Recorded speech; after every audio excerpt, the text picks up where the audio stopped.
Hey everybody, welcome back. I know, my background's so barren. I'm so sad. I am in the process of moving, so that's why things have been a little delayed and things have been kind of crazy this week, but I'm in the process of moving. It's going well. But we're here. We're here talking about season 2, episode 16, and we're talking about apples today. I wasn't going to do it. I was going to wait until the end of season 2, but something told me let's talk apples. So when we're thinking about the apple as a symbol, there's a lot of things that should come to mind, probably. 1, an apple a day keeps the doctor away. 2, education, you give an apple to your teacher, right? A lot of times the apple is symbolic of education or teaching, 3, sometimes it has to do with a forbidden kind of a fruit that, was a cause to sin or immorality, right? So let's debunk some things. Let's have a chat. So apples.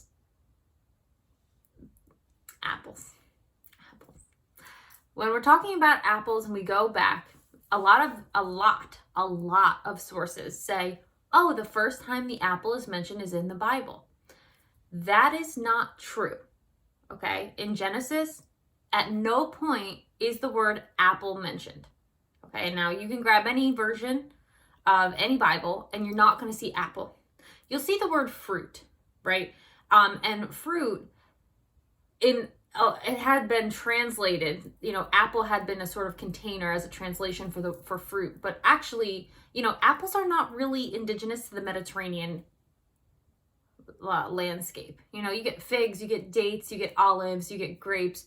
When you're thinking Mediterranean, you don't think apple, right? Like that's not something that you think about. So, and you shouldn't. You should not, because there's no apple in the Bible. Let me just start there, right?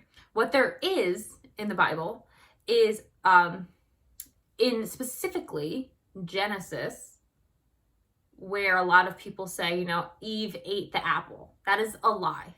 Like Santa, like the Easter Bunny, that is a lie. That is not true. Eve did not eat an apple. I don't know. You go ahead and grab an apple, any flavor, green, that's a color, Granny Smith, Gala, Fuji, whatever it is. You grab an apple, red, green, yellow. Tell me, after you take a bite out of it, what happens? If you don't lose your innocence and realize you're naked, you should be able to understand why there was no apple eaten in Genesis. Because apples haven't changed. I mean, we obviously put GMOs into everything and preservatives and everything under the sun, but apples as a concept and as a construct have not changed. So no, Eve did not bite an apple and find out, oh, I'm naked. There's only one thing that we do, just one, that makes us lose our innocence in a sort of physical way. Can you think of the one thing that we do, the one act that makes us realize some things sexually, physically? If you're thinking sex, you're right. That's the only thing that we do, right? When we realize, I'm no longer a virgin, we had sex, right? So Adam and Eve in the Bible are, they're very innocent. And what they do is they partake of the tree of the knowledge of good and evil. Now, we've talked about trees already. We talked about trees back in season 1.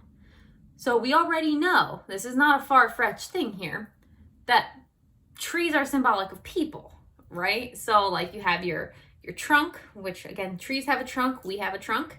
We have our limbs, like my arms are limbs, right? We have the fruit that we produce, and a lot of times the fruit we produce is our works, what we do, I produce good fruit, I teach, So yes, trees.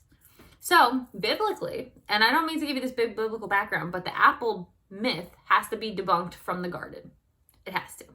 So there are 2 trees set apart, right? And they're different words in the Greek and the Hebrew. So the tree of life, the tree of the knowledge of good and evil, and then all the trees that are for eating. Right? So there's a distinction there. And I have this on a different, I go into depth teaching this somewhere else. If you're interested, shoot me a message, because I have this teaching elsewhere, not in this container, but another one. Long and short, the fruit trees that you're supposed to be eating are different from the tree of life and the tree of the knowledge of good and evil. Now, any Christian worth their salt will tell you the tree of life is Christ. Like, there's only one tree of life. There's only one bread of life, right? Like, there's just one, and it's Christ. Nobody has a hard time with that. Thinking about Christ walking around in the garden before he came here, people might have a hard time with, but put on the shelf. So who is the person that knows about good and evil? Right? Who's the tree of the knowledge of good and evil? Who is it? There's only one. Let's say it. Right? Only one person that brought evil here. So, and I'm not going into this in a big way, but I do just want to let you know, the apple myth, why it can symbolize forbidden fruit and temptation and lust and immorality and all these things, is because it's in that moment, it symbolizes Adam and Eve having sex with Satan. I don't even know how else to say it. Like, they took of the fruit and they ate. They figured out they were naked. They touched the tree of the knowledge of good and evil. Eve looked and saw it was good for her eyes and pleasant to her taste. Right? Like, right. So, apples,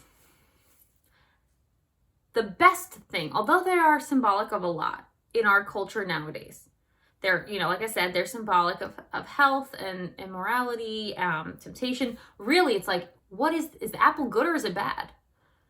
It's loaded, is what it is. It's loaded. It's dual. Really, I think the best symbology for the apple is knowledge. It gives knowledge, right? Not the apple, the apple doesn't do anything, right?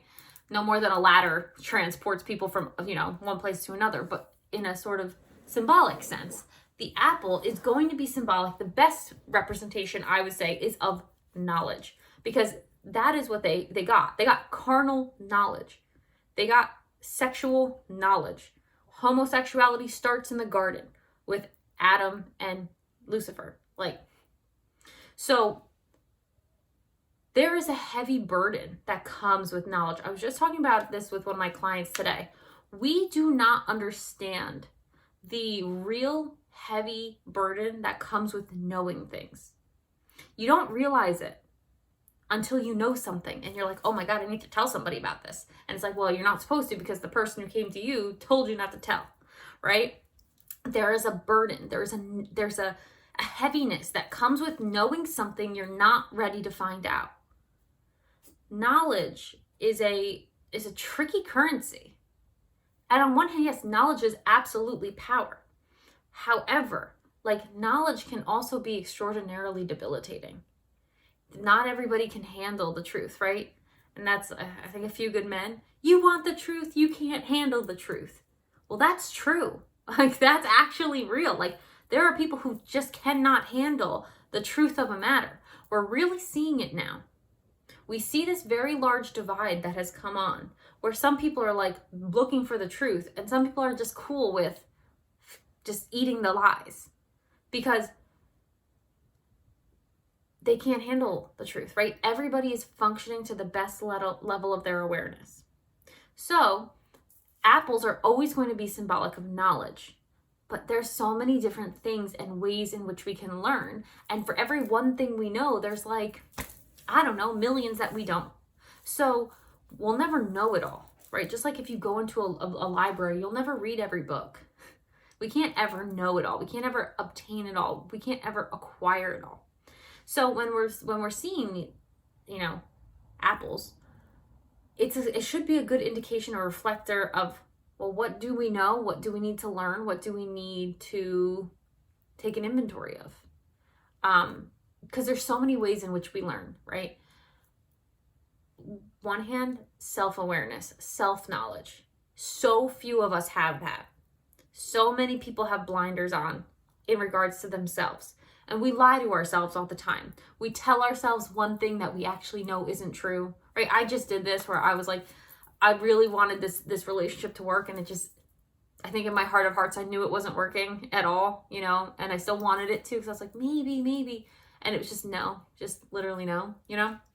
We do this a lot where we're like, well, I think I want to do this, but I don't really know. And then if you have a friend who's like, no, you do know. You do know the answer to this already. And it's like, yeah, I do. I just don't want to admit it to myself. Right? So there's self-knowledge, there's emotional knowledge, like how aware are we of our emotions and other people's emotions? This is what I was just talking to my client about. With emotional knowledge, what we'll do a lot of times is we have emotions and we just like thrust them on other people. Like they're not necessarily ready for it, or they don't necessarily want it. But have you ever had a friend who like calls you and just like emotionally word vomits everything they're feeling about something that happened? And you're like, dude, I'm in the middle of doing something. Like, I wasn't ready for this. You know, now I have all this information and I don't know what to do with it. This is why we struggle, a lot of us, with boundaries. It's like we take on other people's emotions because we want to help them. We want to make things better for them. I've done this too, right? Like I take on emotions, not anymore. I used to take on and internalize other people's emotions. If they were mad, I was like, I need to fix this. How can I fix this? They were upset. How can I fix this? What can I do? No, you're responsible for your emotions. If you're upset or you're anxious or whatever, that's cool. You do you. I'm responsible for mine. There's a separation there. Additionally, like I told my client, she was like, I didn't really know what to do. I was like, you can absolutely say when somebody's bombarding you with things that you're not really trying to work with here or do anything. Listen, I cannot emotionally handle this right now. I cannot emotionally take on your burdens. So I thank you for letting me know them, but I can't do anything with them right now. I can't help you, right? We don't like to do that. But knowledge, and of course, there's intellectual knowledge. There's book knowledge. We have book knowledge for days, and we're the dumbest people around. Like, we literally know so much. We have so much book knowledge. We have so little hands-on experience and practical knowledge. Right, the dichotomy between book smarts and street smarts, that whole thing. Book smarts is like, you know it theoretically, but street smarts is you've actually applied it. And so there are so many different, just like there's so many different ways we grow, right? We can grow physically, emotionally, spiritually, energetically. Well, we don't grow energetically, but we grow in energetic awareness, right? Sexually, right? We can grow in all these ways. That's the same way we can learn in all those ways. And like, school doesn't tell you that. School doesn't focus on that. School doesn't give you that understanding. There's just so much where knowledge is concerned. Apples, right? That's why you give an apple to the teacher. Wasn't that always a thing? Give an apple to a teacher, right? Like, because, you know, teachers are supposed to be pinnacles of knowledge. But at the end of the day, like, there are plenty of teachers who aren't pinnacles of knowledge. I'm in a class right now where this guy literally doesn't know anything. And the only thing is I'm teaching myself and he's fact-checking my APA. And I'm like, there's nothing, you're doing nothing for me at all, except limiting creativity. This is very unfortunate. And I'm sure you've been, especially if you're in college or you've been in college, you know that a lot of times college professors don't teach.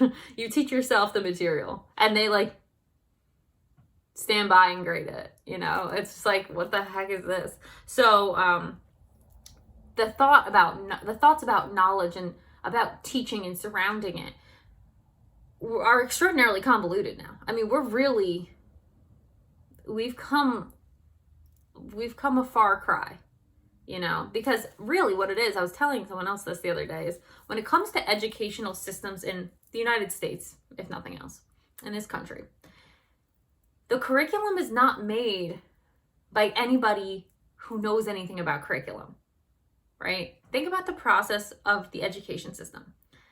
At the top, because it is a nonprofit organization, right? And I'm getting a PhD in organizational leadership, so like, and I've been in a school system, so like, I know about this. The board, who makes all the decisions for everything, The board is elected by townspeople, and it's usually townspeople. So it's people who haven't been in school in like 20 plus years. And their only interest in being elected to the Board of Education is to have a say in what their kids are doing, basically. They don't care about the good of the system. They care about their kid, usually. So you have the Board of Education, which has one employee, and that is the superintendent. So the board and the superintendent, and then the superintendent runs the system over here, which is really a pyramid. It's a pyramid. Board, superintendent to all her or his cronies, right? And then like HR, director of curriculum, director of assessment, whatever they have. Then the principals of whatever schools, then the vice principals of whatever schools, then the supervisors of whatever schools, then the teachers, then the students, right? Students are on the bottom. And the board is supposed to have like the students' interest in mind. And they don't usually. They have their own interest in mind, and they have their own children's interest in mind. That's not the good of the collective. That's the good of one, usually.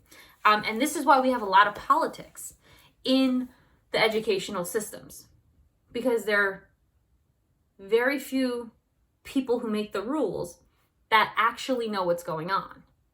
So the people who are on the front lines every day in the trenches are the teachers. They should know, they do know the best, but it doesn't matter because they're getting mandates from on high. And then we wonder why the educational system is so broken in this country. Well, that's why, because it's a nonprofit organization and it's a broken system. And then, you wonder why some are better than others. Well, like, it goes down to money. It always does, And so the educational system in this country is absolutely broken. 1,000% broken. You can ask any teacher, especially now that they're Zooming, and they're doing this hybrid classroom stuff, as if they didn't have enough to do already. But you can ask any teacher and they will tell you that they love the classroom aspect of working with the kids and can't stand the political red tape that they have to go through, which is like 97% of the work. 3% is the actual part they enjoy. But they stay because they're there for the kids. And it's like, oh, well, teachers, they have summers off. No, they don't. Literally, no, they don't. First off, they're 10-month employees. Second off, no, they don't, because they work through the summer. You just do. And so it's just in the same way that the police reform isn't a thing because the system's broken, you can't even reform it. Education's there too. People don't realize it nearly as much. It'll start coming out as this COVID stuff happens. You can just mark my words on that. But yeah, the educational system is just as broken. So the knowledge that we're taught in schools, long and short, off that tirade, I apologize, but the knowledge that we're taught in schools, most of the time is like irrelevant to our lives. The things that we actually need to learn and know, it's like, you see it all the time. Like, so glad I learned about parallelograms for this parallelogram season, right? Our education system is crippling our kids and our students. Our education system is putting out their creative fire and spark. It's not igniting it. Colleges are doing the same thing. So when we think about knowledge, there's so much. I mean, I could talk about knowledge for days, literally days, because there's so much that it entails and it encompasses. There's so many ways we learn. There's so many ways we grow. How about interpersonal knowledge? How about the awareness of reading a room, situational awareness, right? There's so many different ways we need knowledge. And of course we're lacking in it all. Of course there are gaps. There's always gaps in knowledge. Everybody has gaps in knowledge. Think about a thing that you learned way later in life and you were just like, why didn't I know that?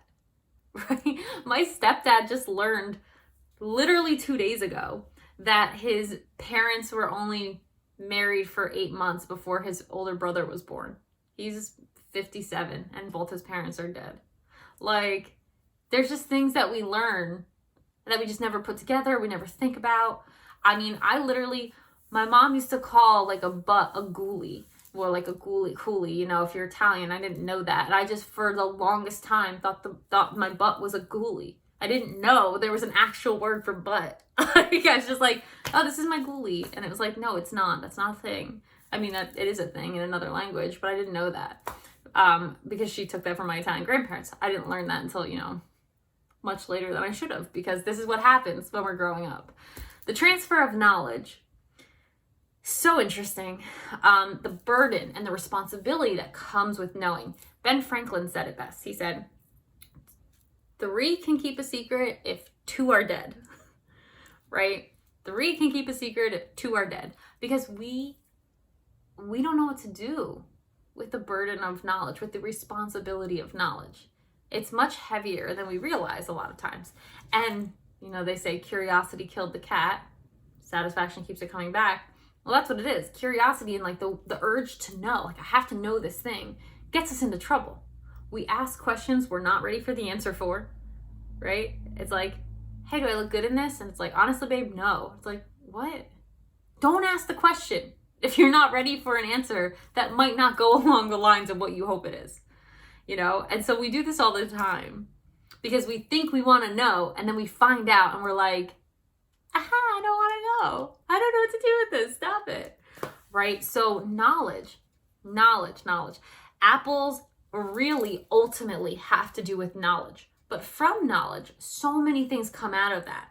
You know, so many things come out of a sexual knowledge, procreation and fertility, right? Knowledge of what can be. There's a temptation there, right? Knowledge of taking care of yourself. That's where health comes into play. An apple a day keeps the doctor away. You know how to take care of yourself, so you're healthy. And knowledge is like the ultimate forbidden fruit. It's the thing we're all striving for. It's one of the only currencies. Time, energy, you know. Knowledge will get you way ahead, faster than a great many things, honestly. And so, yes, knowledge is the forbidden fruit. Not an apple symbol, the symbol of it. But that again, the apple myth goes back to the Bible, but it's not in the Bible. But the fruit of the sexual encounter that has to do with Satan and even an Adam, that is, yes, that all comes from that. So I hope that I have not thoroughly blown your mind today. If I have, sorry, but that's knowledge for you, you know, boom, truth bomb. That's knowledge. And so, we'll be talking more about it. I mean, it's already, I'm recording this late. It's midweek. It's Wednesday. I've just been moving the last 2 days, so no real excuses on that one. But yeah, so I hope that's interesting to you. I hope that you can handle that well. I should have started this with a disclaimer of like, heads up. I'm going to write it in the caption, like, heads up. If you're not ready for this, don't listen to it, because there's some serious life spoilers in it. And so, like I said, you can always find me on Instagram, DM me, just McLean Eichel, it's just my name. And, you know, feel free to try to figure out what to do with this knowledge or disagree with me. That's fine. That doesn't matter to me. I know that I'm not wrong on this. But yeah, so I went over my time, and that's just doing a lot of things today, but I hope that finds you well. I hope that you can process that well. I hope you can just take a second to take that in. And it's my pleasure to bring it to you. You know, I wasn't going to do it, but something said, talk about some apples. So here we are. Bye, guys.